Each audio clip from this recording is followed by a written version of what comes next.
और रहता कहाँ है। सज्जनों, ये प्रश्न बहुत जटिल था। बीरबल ने कहा कि मुझे कुछ समय चाहिए, ये चिंतन का विषय है, मैं चिंतन करूंगा। अब ये चिंतन करते करते चिंता में डूब गया, बहुत डूब गया। घर आया परेशान सा है, तो इसमें छोटे बच्चे ने पूछा कि पिताजी परेशान से हो, क्या बात है? कोई दुख है क्या? कोई कष्ट है क्या? कोई परेशानी है क्या? यदि कुछ है तो मुझे बताइए। यदि मैं कुछ लायक रहा, यदि मैं कुछ कर सका आपके लिए, यदि मैं आपकी समस्या का हल कर सका, तो मैं कुछ समाधान तो करूंगा। मुझे बताइए तो सही कि क्या परेशानी है, क्या दुख है आपको, क्या कष्ट है? तो पिताजी ने कहा कि बेटा, ये छोटे बच्चों की बात नहीं है, ये बड़ों की बात है। ये तो छोटे बच्चों का प्रश्न नहीं है। आज मुझसे पूछा कि वो ईश्वर कैसा है, क्या करता है, वो कहाँ रहता है। इस छोटे बालक ने कहा कि पिताजी, इस बात से परेशान हो कि ईश्वर कैसा है, क्या करता है, वो कहाँ रहता है। पिताजी ने कहा कि बालक ने, मैं जहाँ चिंता में डूबा हुआ था, चिंतन करते करते, और ये छोटा बालक कहता है कि इस बात से परेशान हो। इस छोटे बालक ने कहा कि पिताजी, बोल देना कि इस ऐसे ऐसे छोटे प्रश्नों का उत्तर तो हमारे बच्चे दे दिया करते हैं। अब ये पिताजी भी बड़ा घबराए, बोले कि जब मैं चिंता में डूबा हुआ था, जहाँ मुझे इतनी परेशानी हो रही है, और ये छोटा बालक कहता है कि इसका तो कल संभव है, मैं उत्तर दे दूंगा, इन 3 प्रश्नों के उत्तर तो मैं दे दूंगा कि वो ईश्वर कैसा है, क्या करता है और कहाँ रहता है। बेशक बच्चे दे सकते हैं, क्योंकि पहले हमारी शिक्षा पद्धति कुछ ऐसी थी। पहले बच्चों को जब बच्चे स्कूल जाया करते थे, तो पहले उसको आ से अनादि पढ़ाया जाता था, उसको पढ़ाया जाता था आ से अविनाशी प्रभु, आ से आत्मा अविनाशी ईश्वर। जब शिष्य पूछते थे अविनाशी, तो गुरुदेव बताया करते थे अविनाशी जिसका कभी नाश ना हो।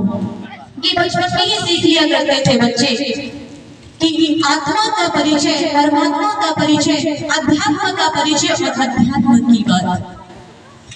अब जैसे ही दूसरा दिन हुआ, तो ये छोटा बालक सभा में पहुंचा, हाथ जोड़ करके महाराज को नमस्कार किया। महाराज ने कहा, जब उस छोटे बच्चे को देखा कि तुम मेरे प्रश्नों का उत्तर देने आए हो, तो बताओ तुम्हारा परमात्मा रहता कहाँ है, करता क्या है और कैसा है वो? कोई तीर्थों में, मथुरा में, काशी में, न जाने कहाँ ढूंढता है। तुम मुझे बताओ कि वो कैसा है, रहता कहाँ है और करता क्या है। इस छोटे बालक ने कहा कि महाराज, हमारे यहाँ पे तो एक छोटी सी परंपरा है। क्या बोला उसने कि हमारे यहाँ पे तो एक छोटी सी परंपरा है। हमारे यहाँ पर जब कोई अतिथि आता है ना, तो उसको ऐसे ही प्रश्न नहीं कर लिए जाते, पहले उसका अतिथि सत्कार किया जाता है, पहले उसका आतिथ्य किया जाता है। तो महाराज ने कहा इस छोटे बालक से कि बताओ क्या लाया जाए तुम्हारे आतिथ्य के लिए, कैसे सत्कार किया जाए। तो इस छोटे बालक ने कहा कि बच्चों को दूध पसंद होता है, दूध मंगा दीजिए। महाराज ने छोटे बच्चे के लिए दूध मंगाया। बच्चे के एक हाथ में कटोरा और दूसरे हाथ की उंगली को उस दूध में घुमा रहा है। काफी देर घुमाता गया। जब महाराज से सहन नहीं हुआ, तो उसने पूछा कि तुम इस दूध में ढूंढ क्या रहे हो। तो इस छोटे बच्चे ने कहा कि महाराज, इस दूध से मैं घी निकालने की कोशिश कर रहा हूँ। महाराज ने कहा, इतनी छोटी बुद्धि है तुम्हारी, जितना तुम्हारा आकार उतनी तुम्हारी छोटी बुद्धि, तुम मेरे प्रश्नों का क्या उत्तर दोगे जब तुम्हें यही नहीं पता कि इस दूध में घी है तो सही, लेकिन ऐसे नहीं निकल सकता, इसके लिए बहुत सारी प्रक्रियाएं करनी पड़ेंगी। इस छोटे बालक ने कहा कि महाराज, मुझे अपने प्रश्न का, जो आपने मुझसे प्रश्न किए थे, एक प्रश्न का उत्तर तो आपने ही दे दिया। तो उसने कहा कि कैसे? उसने कहा कि जिस तरीके से आपको ये पता है कि इस दूध के अंदर घी है तो सही, लेकिन ऐसे नहीं निकल सकता।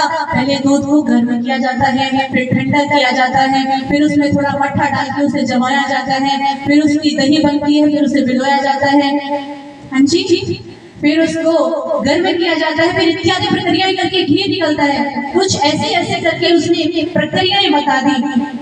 इस छोटे बालक ने कहा, जिस प्रकार से इस दूध में घी है तो सही, लेकिन ऐसे नहीं निकल सकता। ठीक उसी प्रकार से इस सृष्टि के कण कण में वो परमात्मा छिपा हुआ है, लेकिन वो ऐसे नहीं दिख सकता। उसके लिए भी उसने 8 प्रक्रियाएं बताई, और वो 8 प्रक्रियाएं कौन कौन सी बताई? उसने 8 प्रक्रियाएं बताई: यम, नियम, आसन, प्राणायाम, प्रत्याहार, धारणा, ध्यान और समाधि। अष्टांग योग बताता है उसने। और दूसरा प्रश्न किया कि वो करता क्या है।